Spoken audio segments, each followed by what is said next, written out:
오늘의 주요 뉴스입니다. 노인들의 일상적인 대화를 분석하는 것만으로도 치매 전 단계를 진단할 수 있는 기술이 개발됐습니다. 연구진은 분석 데이터를 인공지능에 학습시키고 있어 앞으로 검사 시간을 4분의 1로 줄이고 정확도 역시 80%까지 높일 계획입니다. 의대생들의 수업 거부가 장기화되자 정부가 전국 의대에 대규모 유급 방지 대책을 마련해달라고 요청했습니다. 대안으로 탄력적인 학사 운영을 고려 중인데 의대 교수들은 실습이 많은 의대 특성상 몰아치기 수업으로는 정상적인 교육이 어렵다고 지적했습니다. 최근 기온 상승으로 감염병을 옮기는 참진드기 발생이 평년보다 급증했습니다. 방역당국은 올여름 무더위가 예상되는 만큼 야외 활동 시 긴 소매, 긴 바지를 착용하는 등 진드기 물림 예방 수칙을 지켜야 한다고 강조했습니다. 5월 첫 연휴 동안 몰아친 폭우와 돌풍은 남쪽으로 다량의 수증기가 유입될 통로가 만들어진 게 원인이었습니다. 전문가들은 이상기후로 인해 여름이 오기 전 국지성우가 잦아질 수 있다고 예상했습니다.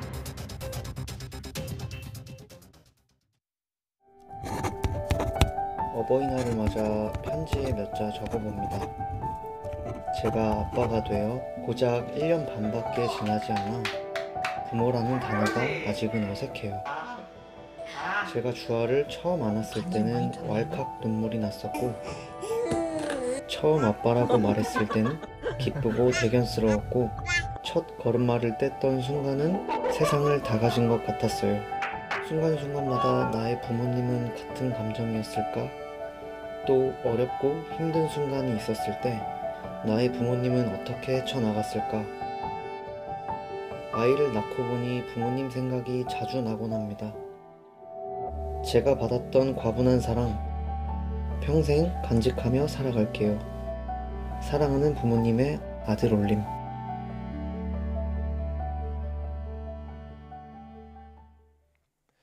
여러분 안녕하십니까? 5월 8일 사이언스 투데이입니다. 오늘은 부모님께 카네이션을 달아드리는 어버이날입니다. 하지만 매년 이맘때면 꽃집들이 누리던 카네이션 특수가 점차 사라지고 있는데요. 꽃보다 실용적인 선물을 선호하는 소비자들의 변화에다 중국산 저가 카네이션까지 대량으로 들어오면서 거래량이 30% 넘게 감소했습니다. 보도에 황보혜경 기자입니다. 서울 양재동 꽃시장입니다. 가게마다 앞다퉈 카네이션을 내놨지만 찾는 손님은 예전만 못합니다. 이 동네 여기 밀려다녔어요. 예전처럼 그 사람들이 꽃을 그렇게 선호하지 않아요, 어버이날에. 지난달 29일부터 지난 6일까지 AT 화훼 공판장에서 거래된 국산 카네이션은 44,700여 속. 지난해 이맘때와 비교하면 32% 줄어든 수치로 재작년의 절반 수준입니다. 어버이날을 맞아 꽃 대신 용돈이나 실용적인 선물을 준비하는 소비자들이 늘어난 데다 너무 흔하잖아요. 꽃보다는 현금이 좋지 않을까. 이번 어버이날 때 전동 안마기 선물해 드렸고요. 꽃은 선물하면 부모님 버린다 해서. 매년 5월 대목을 앞두고 중국산 카네이션이 대거 수입되며 가격 경쟁력에서 밀린 것도 원인으로 지목됩니다. 꽃집마다 이렇게 중국산 카네이션을 판매하고 있습니다. 대체로 국내산 꽃보다 송이당 2배가량 가격이 저렴합니다. 예를 들어서 이게 3만 원 사면 이걸 국산으로 팔면 5만 원 이상 받아야 되는 손님 누가 이거 5만 원 사요? 카네이션 꽃 자체의 선호도가 줄었다는 목소리도 나옵니다. 요즘은 전통적인 카네이션 가득 바구니보다는 작약이나 튤립, 후리지아를 섞은 그런 바구니를 많이 요청하십니다. 이런 이유 탓에 국내 카네이션 농가는 해마다 감소 추세입니다. AT 화훼 공판장에 카네이션을 출하하는 농가 수는 재작년 49곳에서 올해 30곳으로 급감했습니다. 올해 카네이션 출하 농가는 지난해보다 30% 가까이 줄었습니다. 작황도 좋지 않고 수요가 불확실한 나머지 장목을 변경하는 농가가 지속적으로 증가하고 있습니다. 고물가에 소비자들 지갑도 쉽게 열리지 않으면서 화훼업계의 시름이 깊어지고 있습니다. YTN 황보혜경입니다. 어버이날을 맞아 부모님 건강검진을 선물로 준비한 분들 많으실 텐데요.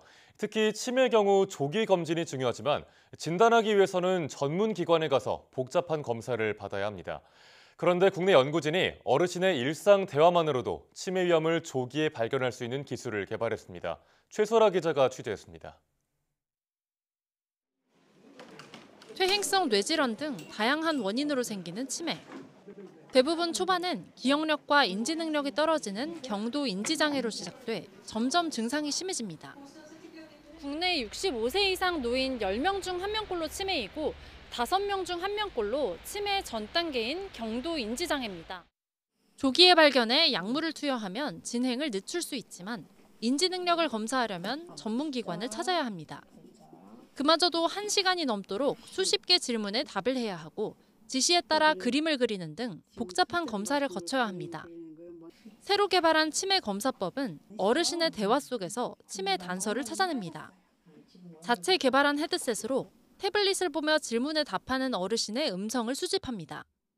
그림을 말로 묘사하거나 전래동화 사파를 보며 이야기를 하고 개인적인 질문에 답을 하는 방식입니다. 가을이 좋습니다. 아무튼 오곡이 많이 나오니까는 먹을 게 많아가지고요. 다들 봄이 좋다는데 저는 가을이 더 좋은 것 같아요. 답변이 문맥에 잘 맞는지, 문장 구조에서 조사가 얼마나 자주 쓰이는지, 말하기 전 얼마나 오래 생각을 하는지 등을 분석합니다. 분석 결과 검사에 참여한 노인 100명 가운데 경도 인지장애 환자 6명, 치매 의심 환자 7명을 선별하는 데 성공했습니다. 연구진은 이렇게 수집된 데이터를 인공지능에 학습시키고 있는데 이를 통해 검사 시간을 4분의 1 미만으로 줄이고 정확도도 80%까지 높일 수 있다고 보고 있습니다. 발음이 정확하지 않고 사투리를 사용하시는 분들도 많이 있으시기 때문에 저희가 일상적으로 사용하는 인공지능 기술로는 그 전사를 하는데 문제가 많이 있습니다. 그래서 어르신분들의 특화된 연구진은 경기도 안산시 노인들을 대상으로 치매 위험군을 선별하고 있으며 실증 범위를 확대할 예정입니다. YTN 사이언스 최소라입니다. 의대생들의 수업 거부가 계속되는 가운데 정부가 각 학교에 대규모 유급 방지 대책 마련을 요청했습니다. 대학들은 학기제를 학년제로 바꾸는 방법을 고심하고 있지만 의대 교수들은 몰아치기 수업으로는 정상적인 교육이 불가능하다며 우려하고 있습니다. 염혜원 기자입니다. 정부가 판단하는 의대생들의 유급 마지노선은 이번 달 중순입니다. 개강을 한 35개 의대에서도 학생들의 수업 거부로 집단 유급이 현실화할 가능성이 커졌습니다. 정부가 전국 40개 모든 의대에 유급 방지 대책을 제출하라고 요청한 이유입니다. 앞서 교육부는 탄력적인 학사 운영으로 집단 유급을 막을 수 있을 걸로 내다봤습니다. 15주씩 두 학기로 운영해야 한다는 규정을 바꿔 여름, 겨울방학 없이 학년제로 운영하면 된다는 겁니다. 이럴 경우 8월 초 중순까지 개강을 미룰 수는 있습니다. 문제는 실습이 많은 의대의 특성상 이런 몰아치기식 수업이 가능하냐는 점입니다. 의과대학 교육은 본과 1학년부터 4학년까지 의사로서 갖추어야 되는 적절한 역량을 키우는 데 목적이 있는데 단순하게 일자만 맞춘다 그래서 그 학생들이 우리가 요구하는 글로벌 스탠다드에 맞는 교육을 받았다라고 객관적으로 말하기는 조금 어려울 것 같습니다. 학사 일정을 따라가더라도 학업 분량이 너무 많아 성적 미달 학생이 속출할 거라는 우려도 나옵니다. 실제로 연세대 등 일부 의대 측은 정상적인 교육이 어렵다며 학생들의 동맹 휴학을 승인할 수 있다고 밝혔습니다. 집단 유급 사태가 발생하면 당장 내년부터 의대생 교육을 위한 적절한 수용 인원을 초과하게 됩니다. 곳곳에서 부작용이 생기면서 의대 증원 효과도 그만큼 줄어들 수밖에 없습니다. YTN 염혜원입니다. 부산대가 의대 증원 학칙 개정을 통과시키지 않은 것과 관련해 교육부는 시정 명령을 이행하지 않을 경우 학생 모집 정지 등의 행정 조치를 내릴 계획이라고 밝혔습니다. 교육부는 고등교육법 등에 따르면 대학의 의대 정원을 학칙으로 정할 때 교육부 장관이 정하는 바에 따르도록 하고 있다며 이같이 경고했습니다. 교육부가 32개 의대의 증원분을 배정한 대로 대학은 학칙을 개정해야 할 의무가 있다는 뜻입니다. 앞서 부산대는 어제 교무회의를 열고 의대 정원을 200명으로 늘리는 내용의 학칙 개정안을 심의했지만 충분한 사회적 논의가 우선돼야 한다며 부결했습니다. 의대 교수들은 불이익을 무릅쓰고 의대 정원 증원 학칙 개정을 부결한 부산대학교의 결정을 환영한다고 밝혔습니다. 전국의과대학 교수협의회는 오늘 성명을 통해 부산대가 정부 불이익이 예상되는 상황에서도 불합리한 정책을 거부했다며 법치주의 국가 상식이 살아있음을 보여줬다고 평가했습니다. 협의회는 이어 대학 자율성을 침해하면서 일방적이고 강압적으로 진행하는 정책은 정당화될 수 없다고 지적했습니다. 특히 정부에서 학칙 개정 등 시행계획 변경에 필요한 절차를 사후 처리할 것을 종용한다며 탈법 조장 행위와 강압적 행정 처분을 즉시 멈춰야 한다고 덧붙였습니다. 정부와 의료계 갈등이 이번엔 의대 정원을 논의했던 회의의 기록 작성 공방으로 번졌습니다. 정부는 회의록 작성 의무를 준수했다는 반면 의료계는 투명하게 기록을 남기지 않았다며 사회부총리 등 5명을 공수처에 고발했습니다. 보도에 이문석 기자입니다. 회의록 공방은 지난달 30일 의대 증원 집행정지 항고심 신문에서 비롯됐습니다. 서울고등법원이 2,000명 의대 증원을 결정한 근거 자료를 정부 측에 요청한 겁니다. 이에 정부는 증원 규모를 결정한 지난 2월 6일 보건의료정책심의위원회 회의록을 법원에 제출하겠다고 밝혔습니다. 정부는 다만 그 전에 대한의사협회와 20여 차례 진행한 의료현안협의체 회의는 양측 협의로 녹취와 속기록을 작성하지 않았다고 했습니다. 이 부분이 논란입니다. 정부는 의료현안협의체는 보정심과 달리 법에서 규정한 협의체가 아니라서 회의록 작성 의무가 없다고 강조했습니다. 그런데도 회의가 끝나면 참석자 명단과 상정 안건, 주요 논의 결과 등을 담은 보도 설명 자료를 배포해 회의록 작성에 준하는 내용을 투명하게 공개했다고 설명했습니다. 단지 의료현안협의체가 의사인력 확충 등 의료계 내에서 민감한 사항을 논의하는 점을 고려하여 자유로운 발언을 위해 녹취와 속기록 작성만 하지 않은 것입니다. 의료계는 정부가 직무유기를 했다며 공세를 펼치고 있습니다. 공공기록물 관리에 관한 법률 시행령상 의료현안협의체가 회의록 작성이 필요하다고 인정되는 주요 회의에 해당한다고 주장했습니다. 따라서 회의록이 필요 없다는 정부 주장은 법령 위반이라며 이주호 부총리 겸 교육부 장관 등 정부 인사 5명을 고위공직자 범죄수사처에 고발했습니다.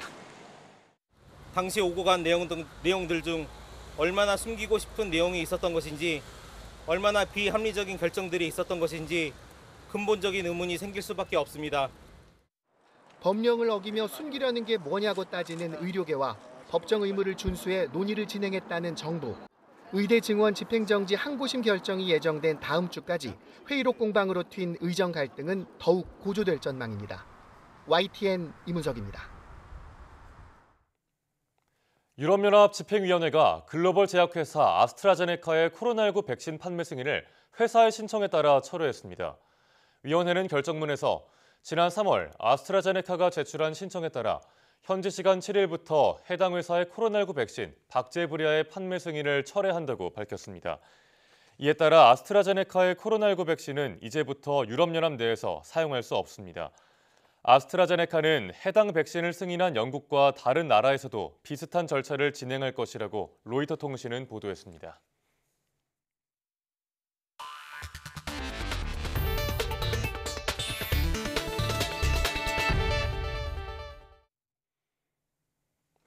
네, 5월 시작부터 호우가 심상치 않습니다. 이번 황금 연휴 기간 제주도 산간엔 사흘 만에 무려 1000mm에 육박하는 물폭탄이 쏟아졌습니다. 여기에 바람도 초속 33m로 태풍급의 돌풍이 기록됐는데요. 남쪽으로 다량의 수증기가 유입될 수 있는 통로가 만들어진 게 그 원인이었습니다. 정희윤 기자입니다. 제주도에는 어린이날 연휴 시작부터 강한 비바람이 몰아쳤습니다. 한간에는 초속 30m 이상의 태풍급 돌풍이 불었고 사흘 연휴 기간 제주도 삼각봉에서 기록된 총 누적 강우량은 무려 1000mm에 육박했습니다. 남해안에서도 300mm에 달하는 한여름 같은 호우가 쏟아지며 피해가 속출했습니다. 지난해에 이어 2년째 반복된 어린이날 호우입니다. 이번 호우의 원인은 남쪽에서 유입된 다량의 수증기입니다. 우리나라 동쪽의 고기압이 서쪽에 자리한 저기압 사이에서 남풍이 강해졌는데 지형 효과가 더해지는 제주도와 남해안에 만들어진 수증기 통로에 따뜻하고 습한 공기가 유입되며 마치 여름철 같은 호우구름이 만들어진 겁니다. 남서풍을 더 강한 것이 원인입니다. 그 사이에서 덥고 습한 수증기가 유입될 수 있는 수증기 통로가 만들어지는데 이렇게 되면 지형적인 영향을 받는 제주도와 남해안에는 비구름이 더 강해질 수밖에 없죠. 고비는 넘겼지만 남해안과 제주도는 조금 더 주의가 필요합니다. 이미 많은 비로 지반이 약해진 가운데 어버이날 새벽까지 비가 더 이어지는 곳이 있겠고 주말과 휴일에도 전국에 또 한 차례 비가 내릴 것으로 예상되기 때문입니다. 전문가들은 지난해에 이어 2년 연속 어린이날 호우가 나타난 가운데 올해도 기후위기로 여름 전 국지성 호우가 잦아질 가능성이 있다고 밝혔습니다. 특히 여름철에도 장마철 호우와 태풍이 강해질 수 있다며 발빠른 주변 점검과 재난 대비가 필요하다고 강조했습니다. YTN 정혜윤입니다. 한편 지난달은 때이른 여름 더위가 자주 나타나면서 역대 가장 더웠던 4월로 기록됐습니다. 26년 만에 기록을 갈아치운 건데 평균 기온과 최고 기온 모두 역대 1위를 기록했습니다. 때이른 더위의 원인이 무엇인지 김민경 기자가 보도합니다. 뜨겁게 내리쬐는 햇볕 아래 아이들은 물장구를 치며 더위를 식혀봅니다. 공원에는 텐트를 치고 더위를 피하려는 사람들로 가득합니다. 계절은 매화가 활짝 펴있는 봄이지만 피부로 느껴지는 건 벌써 여름입니다. 때이른 여름 더위가 찾아왔던 지난달 14일. 영월은 무려 32.2도까지 치솟았고 서울도 29.4도까지 오르며 역대 가장 더운 4월 중순 날씨를 보였습니다. 이후에도 주말마다 30도 안팎의 여름 날씨가 나타나며 지난달은 기상 관측이 시작된 1973년 이후 가장 뜨거운 4월로 기록됐습니다. 지난달 전국 평균 기온은 14.9도로 예년보다 2.8도나 웃돌며 26년 만에 기록을 갈아치웠고 최고 기온 역시 역대 1위를 기록했습니다. 때이른 더위는 따뜻한 남풍의 영향이 컸습니다. 지난달에는 북쪽 찬 공기 영향이 거의 없던 가운데 이동성 고기압의 영향으로 날씨가 맑아 일사량이 많았고 남쪽에서 따뜻한 공기가 자주 유입돼 기온이 높았습니다. 또 엘니뇨의 세기가 약해지면서 필리핀 동부의 고기압이 발달해 우리나라 쪽으로 남풍이 강하게 불었던 것도 원인으로 지목됐습니다. 홍콩에서도 지난달 평균 기온이 26.4도를 기록하며 140년 만에 가장 높은 수준을 보였고 태국과 말리 등 지구촌 곳곳에서 40도가 넘는 폭염이 잇따르고 있습니다. 지구온난화로 세계 곳곳이 이상기후로 몸살을 겪고 있는 가운데 전문가들은 올여름에도 무더위 뒤 폭우가 내리는 현상이 반복될 수 있다고 경고하고 있습니다. YTN 김민경입니다. 무더위가 예상되는 올여름, 참진드기 지수가 평년보다 38% 가까이 급증한 38.3을 기록하면서 정부가 각별한 주의를 당부했습니다. 질병관리청은 오늘 올여름 기온이 평년보다 높을 거란 기상청 전망에 따라 참진드기 매개 감염병 발생이 증가할 수 있다며 이같이 밝혔습니다. 질병청은 농작업과 야외 활동 시 긴 소매옷과 긴 바지를 착용해야 하고 활동을 마친 뒤엔 몸을 씻으며 참진드기가 몸에 붙어 있는지를 확인해야 한다고 강조했습니다. 또 몸에 붙은 참진드기를 발견할 경우 직접 제거하는 건 어렵기 때문에 의료기관을 방문해 제거해야 한다고 설명했습니다. 참진드기는 바이러스, 세균 등 다양한 병원체를 전파하는 감염병 매개체로 알려져 있습니다. 애플이 자사의 최신 태블릿 PC인 신형 아이패드 프로와 에어를 출시했습니다. 애플은 현지 시간 7일 오전 온라인으로 렛 루즈 이벤트를 열고 신형 아이패드 라인업을 공개했습니다. 애플이 새로운 아이패드를 내놓는 건 2022년 10월 이후 18개월여 만입니다. 아이패드 프로는 11인치와 13인치 모델의 두 가지 크기로 출시됐습니다. 애플은 신형 아이패드 프로 두께가 5.1mm로 역대 가장 얇은 제품이라고 설명했습니다. 디스플레이는 유기 발광 다이오드, 올레드 화면을 적용했는데 이는 애플이 아이폰에서 사용하는 것과 같은 기술입니다. 특히 아이패드 프로에는 M4라는 애플의 최신 칩이 탑재됐습니다. 이는 애플의 최신 노트북에 사용되는 M3 칩보다 앞선 칩입니다. 애플은 M4 칩이 강력한 인공지능을 위한 칩이라고 밝혔습니다. 중국계 동영상 공유 플랫폼 틱톡이 현지 시간 7일 미국 내 사업권 강제 매각법에 대한 소송을 공식 제기했습니다. 틱톡은 워싱턴 DC 법원에 제출한 소장에서 매각법이 모호한 국가 안보 우려에 근거해 비상하고 위헌적인 권력을 주장하며 헌법이 보장한 1억 7천만 명 미국인들의 표현의 자유를 침해한다고 주장했습니다. 또 틱톡 금지는 명백한 위헌이라며 강제 매각은 상업적으로도 기술적으로도 법적으로도 가능하지 않다고 반발했습니다. 앞서 조 바이든 대통령은 지난달 틱톡 모회사인 중국 기업 바이트댄스가 270일 안에 틱톡의 미국 사업권을 매각하지 않을 경우 미국 내 서비스를 금지하도록 하는 법안에 서명했습니다. 미국 정치인들은 미국에서 광범위하게 인기를 끌고 있는 틱톡이 수집한 민감한 사용자 정보가 중국 정부에 흘러 들어갈 경우 심각한 안보 위협이 될 수 있다는 우려를 제기해왔습니다. 중국 전자상거래 플랫폼 알리익스프레스와 테무 등의 공세로 쿠팡이 7분기 만에 적자로 돌아섰습니다. 쿠팡이 현지 시각으로 어제 미국 증권거래위원회에 제출한 1분기 실적 보고서를 보면 올해 1분기 매출은 71억 1,400만 달러, 우리 돈으로 9조 4,500억 원을 기록했습니다. 지난해 같은 기간보다 28% 늘어난 수치로 처음으로 분기 매출 9조 원을 넘어섰습니다. 같은 기간 영업이익은 4천만 달러, 531억 원으로 지난해 1분기보다 61% 떨어졌습니다. 쿠팡의 당기순이익이 적자로 전환한 건 지난 2022년 2분기 이후 7분기 만입니다. 쿠팡 측은 중국 전자상거래 업체의 공습에 따른 고객 투자 증가와 영국의 명품 플랫폼 파페치 인수로 인한 손실 1억 1,300만 달러 등이 실적에 반영됐다고 설명했습니다. 최저가 운동화 구매 기회에 당첨됐다는 SNS 홍보회소가 운동화 가격의 25배를 구독료로 납부하는 사기 피해가 속출하고 있습니다. 주로 해외 사이트에서 운영돼 보상을 받기도 어려운 상황이라 소비자들의 주의가 필요합니다. 박기환 기자가 보도합니다. 페이스북 최저가 운동화 가격 광고를 보고 들어간 한 쇼핑몰 사이트입니다. 쿠팡 로고를 달고 있지만 전혀 다른 해외 쇼핑몰입니다. 결제를 시도하면 뽑기 게임이 나오는데 3번 안에 당첨될 경우 14만 원이 넘는 운동화 한 켤레를 단돈 2,700원에 살 수 있다고 광고하고 있습니다. 당연히 모든 사람이 당첨 기회를 얻도록 유도하는 건데 50분의 1도 안 되는 가격에 운동화를 결제할 수 있습니다. 문제는 그 다음입니다. 운동화를 결제하고 몇 시간 뒤 운동화 가격의 25배가 넘는 6만 원가량이 구독료 명목으로 추가 결제됐는데 별다른 설명도 없는 명백한 사기입니다. 지난 2월 이후 2달 동안 한국 소비자원에 접수된 비슷한 피해 사례만 모두 11건에 달합니다. 구제 방안도 막막합니다. 보통 SNS 광고를 통해 접속해 사이트 이름이나 주소를 알지 못하는 데다 검색으로도 다시 찾기 어렵기 때문입니다. 겨우 사이트를 찾아내 사업자에게 환불을 요청해도 이후 추가 결제만 막을 수 있을 뿐 환불을 요구할 방법도 없습니다.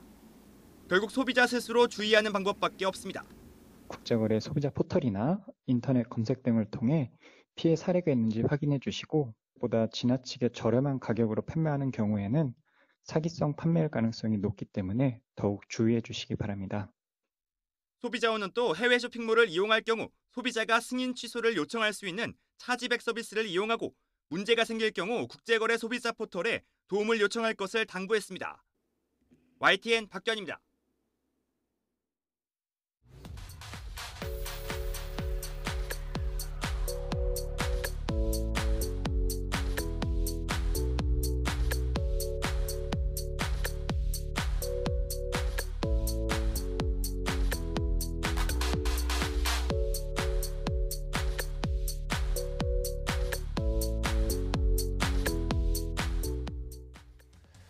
네, 어버이날 카네이션 특수가 점점 사라지고 있다는 내용 앞서 전해드렸는데요. 꽃 선물도 좋고 현금이나 실용적인 선물도 좋지만 무엇보다 중요한 건 감사한 마음을 부모님께 진심으로 표현하는 게 아닌가 싶습니다. 조금은 쑥스러워서 하지 못했던 사랑한다는 말 부모님께 직접 전하시면서 가족들과 행복한 어버이날 보내시길 바랍니다. 뉴스 마칩니다. 고맙습니다.